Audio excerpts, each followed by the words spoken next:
Iran और Israel के बीच cease fire हो चुका है, यानी जंग बंद हो चुकी है। लेकिन इजराइल के पापा अमेरिकी प्रेसिडेंट डोनाल्ड ट्रंप अब इजराइल से नाराज हो गए हैं। उन्होंने इजराइल को चेतावनी दी है कि वो अपने पायलटों को वापस बुलाए, क्योंकि वो इजराइल और ईरान के बीच युद्ध विराम को बनाए रखने की कोशिश कर रहे थे। ट्रंप ने कहा कि इजराइल और ईरान ने दुश्मनी खत्म करने के लिए मंगलवार की समय सीमा के बाद हमलों के साथ सीज फायर की शर्तों का उल्लंघन किया है। हेग में नाटो शिखर सम्मेलन के लिए रवाना होने से पहले ट्रंप ने लगातार हमलों के बारे में निराशा व्यक्त की। ट्रंप ने कहा कि इजराइल ने सीज फायर का उल्लंघन किया है। मैं इजराइल से खुश नहीं हूं। ट्रंप ने इजराइल को चेतावनी देते हुए कहा कि इजराइल अब बम मत गिराओ।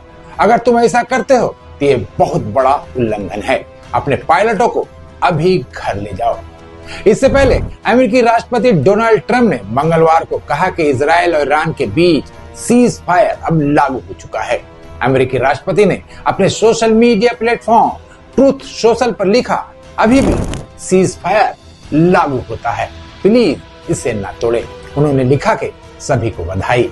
इस बात पर इजराइल और ईरान के बीच पूरी तरह से सहमति बन गई है कि 12 घंटों के लिए पूरा सीज फायर होगा।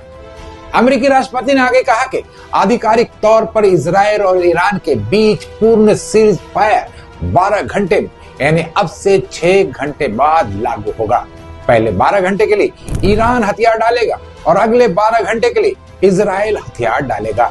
मैं दोनों देशों इजराइल और ईरान को सहन शक्ति, साहस और बुद्धिमत्ता रखने के लिए बधाई देना चाहता हूं कि ये एक ऐसा युद्ध है जो सालों तक चल सकता था और पूरे मध्य पूर्व को नष्ट कर सकता था, लेकिन ऐसा नहीं हुआ और कभी नहीं होगा।